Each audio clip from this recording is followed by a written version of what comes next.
before you start decluttering your homeschool and applying minimalism to your homeschool, it would be great to apply the principles of minimalism to the space in your house where you do homeschooling.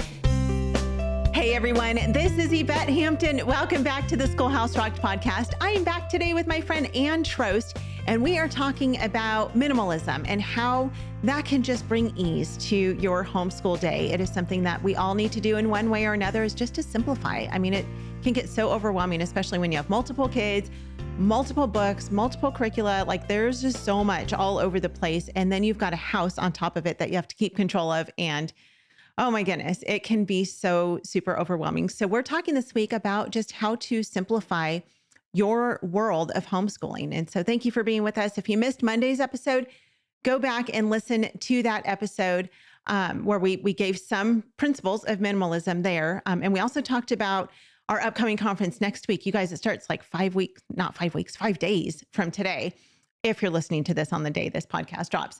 But it starts in just 5 days. You guys, we're so excited. It's the Homegrown Generation Family Expo. It is an online, live, interactive conference. So it doesn't matter where you live in the world, you can join us for this conference and be part of it. Ask questions, interact with us, let us know that you're there. And please do that. Interact with us during the conference. It is the most exciting thing. It's like talking to an audience. You know, you can either talk to an empty room or you can talk to an audience who's super engaged. And it's always more fun to talk to an audience who's engaged. So join us for that, homegrowngeneration.com. Use the code HG25 to get 25% off of registration. And welcome back. I love talking about minimalism. I love talking about homeschooling, obviously, because this is a homeschool podcast.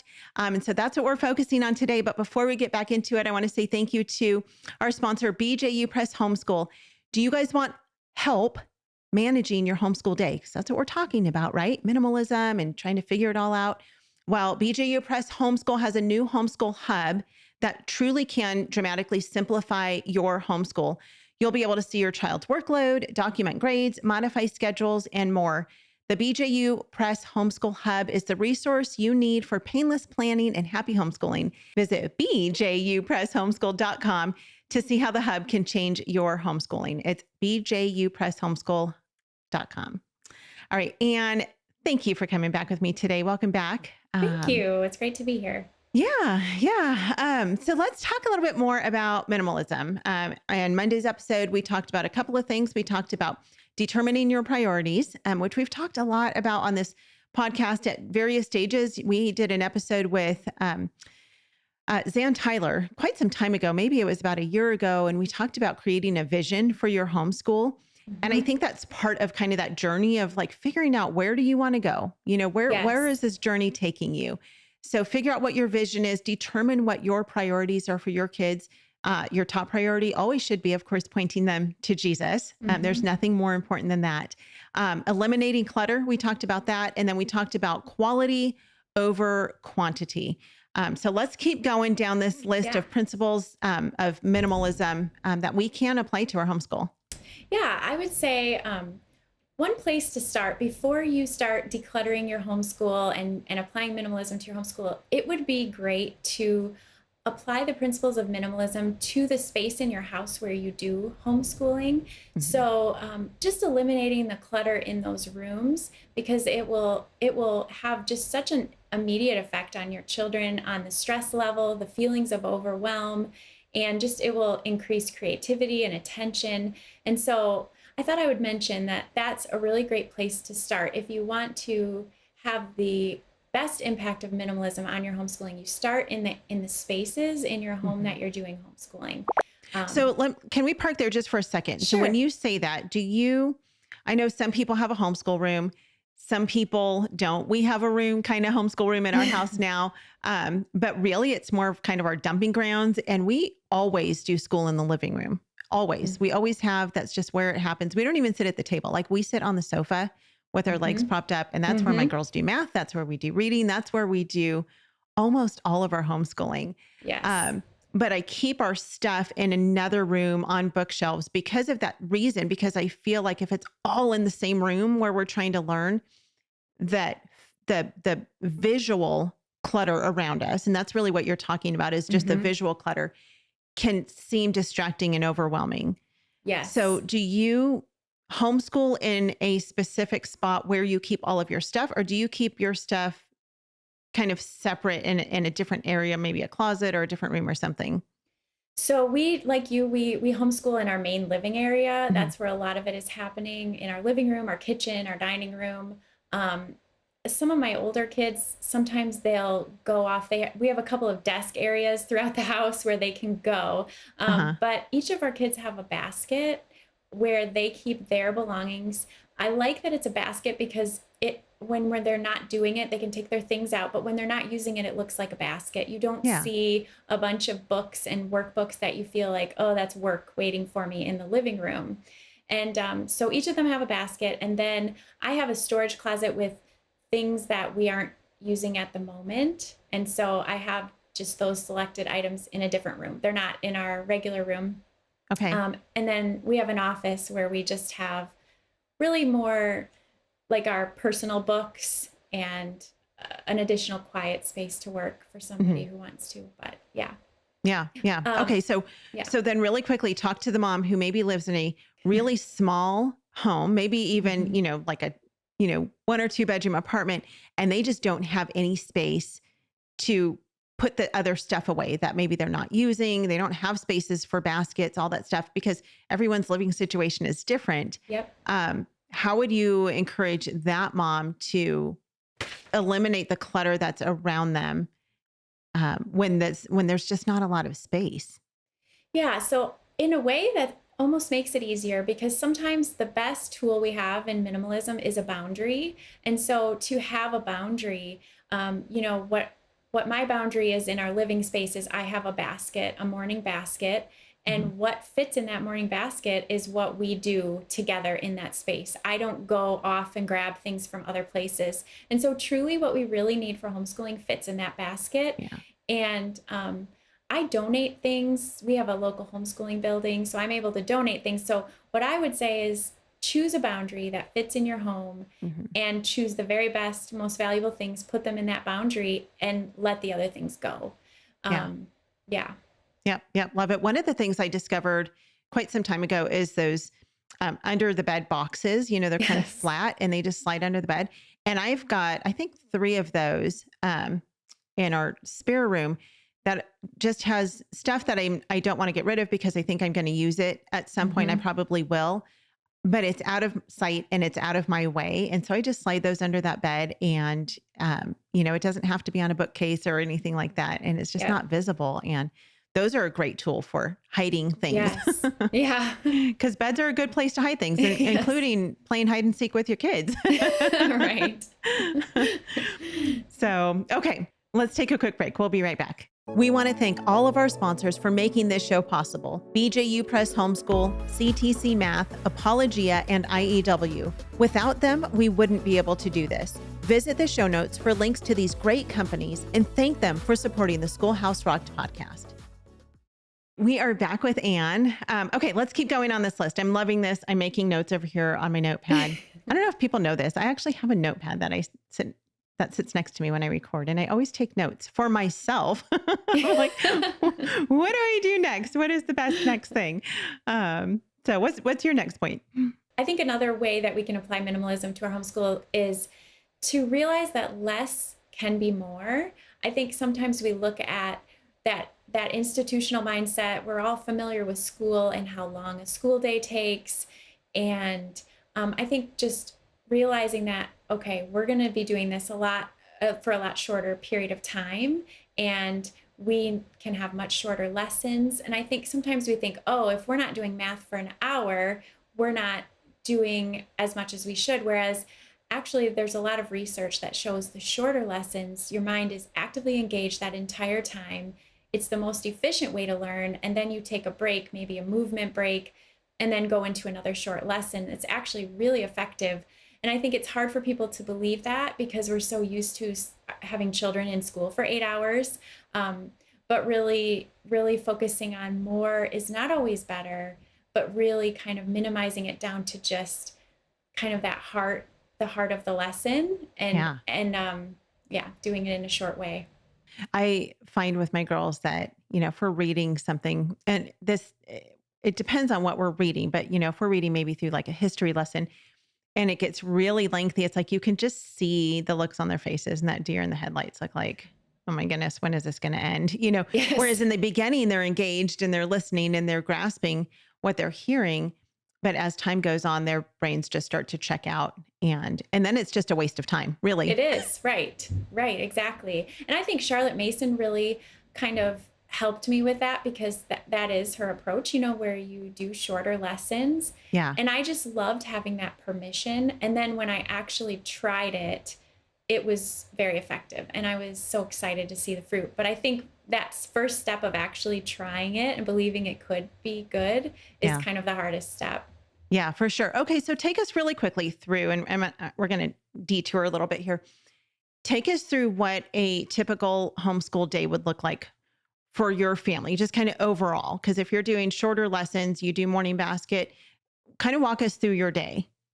Yeah. So we vary our days just a little bit because I try to do nature study once a week. So some of our days are, once a week look like this. But each morning when we do school, we do morning basket pretty quickly after they do breakfast and things like that. And so we gather together and do short things in our morning basket. Sometimes we take a little break.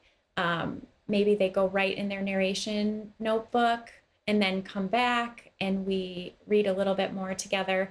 And then we break off and do some of those skill subjects individually. And then I can go around to those who need me. We have older students that are much more independent learners now. So I spend a lot more time with our younger two and just kind of, walking them through their copy work. And we do map drawing. So our kids are drawing maps and we do nature journaling and narration and just a lot of things. Anything but a workbook we're doing except for, with math, my kids all use workbooks for math and for upper level science. So that's kind of what we do. Do they have a set schedule? Like they do this subject, then this subject, then this subject, or do they just kind of do whatever feels like fun for that time of the day? Yeah, I determine what we do in the order that we do it for morning basket. But then when they go off to do their independent subjects, they just know what needs to be done before lunch. And I let them choose what order they do it in. As we do formal lessons before lunch. And then after lunch, our kids are doing all kinds of learning initiated by themselves. But Okay. All right. I love that. All right. Let me ask you another question. I'm again, I'm going to take another little detour here because it's a question that I ask all the time because I know it's one of the hardest things that parents have to learn. And, I'm still learning in my, 12 years of homeschooling, still trying to figure this out. How do you motivate your kids and teach them to be independent learners? Because you said that your older kids are more independent, of course, than your younger kids. How did you teach them to be independent and to kind of go off on their own and figure out, all right, this is what needs to be done. And this is what I'm going to do without getting distracted by everything else in their world? Well, each of their personalities is different, are different. And so I have some of my kids are more naturally just independent and driven to complete something. And so for them, it just kind of comes naturally to them. And then some of my other ones that maybe don't have that wiring. What I've done is I get them their own planner. And then what we do is together we'll write down the goals for each day. We break down their weekly work into the goals for the day.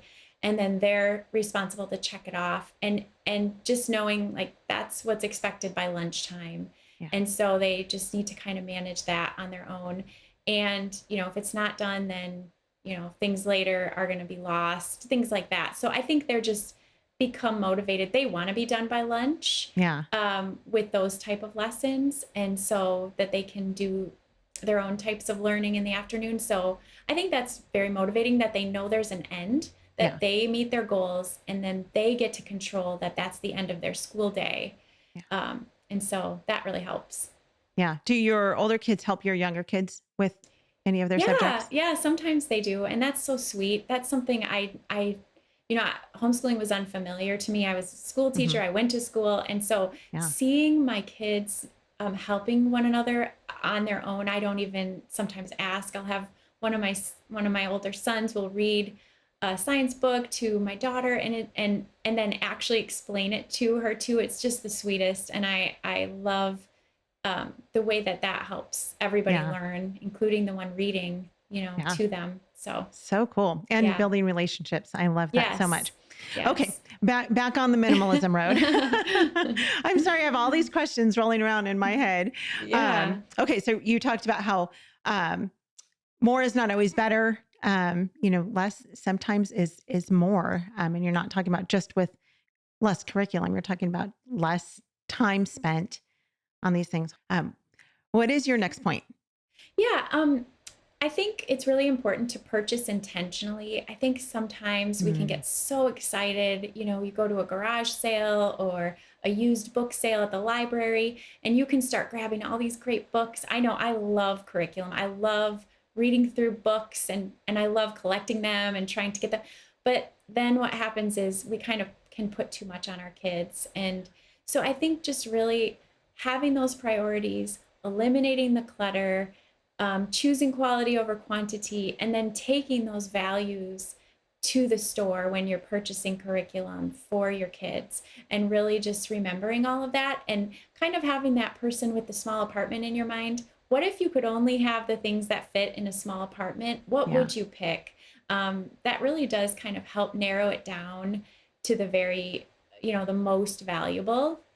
And then just, kind of asking yourself 3 questions when you're purchasing curriculum. Will I use this? Do I need it? And will we love it? And, not everybody loves math. So you're going to have to find a math curriculum. Even if people don't love it, there are certain times where you're not going to love it and you still have to do it. But in general, if you could love it and your kids could love it, how great is that? And there's so many options out there. So to try to narrow in on those things, I think really helps build just a really great homeschool. Yeah. Yeah. I think one of the greatest things that homeschool moms can do when they're looking at a curriculum is try to find a friend who has that same curriculum and ask them, can I borrow this for a week or 2 weeks and really dig into it and try it with your kids to see if it's something, because it can get so expensive too. I mean, yes, there's a lot of great curriculum out there, but and that for a really low price. But when you just keep buying one after another after another, it can add up very quickly. And then, people end up saying, well, I can't afford to homeschool. Well, that's because you're buying 20 different, textbooks or whatever it is that you're looking for in a year, and it gets to be very, very expensive. And so as a community, I think it's great to be able to share with one another what we have and say, try this out. I've swapped curriculum with so many friends, and it has been such a great blessing to our family and to their families as well. Because then you don't have to spend the money on something that might not work for your family. So yeah, good stuff. Okay. All right. What's next?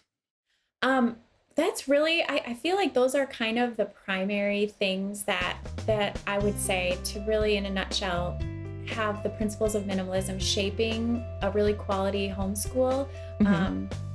Decluttered space and all of those other things would be kind of the best route to take. Yeah. Yeah. Love that. Okay. Well, we are out of time today, but we're going to come back tomorrow. And tomorrow we're going to talk a little bit about history and about joyful history. We're going to focus on that for just a little bit, because I know that you are passionate about history and you have some really fun things that families can do to help learn history and make history really exciting. So thank you so much for being with me again today, Anne. And thank you guys for listening. Again, Anne will be with me next week for the Homegrown Generation Family Expo. If you haven't signed up yet, go to the website right now, sign up homegrowngeneration.com. Use the code HG25 to get 25% off of your registration. Have a great rest of your day. We'll see you back here tomorrow. Bye.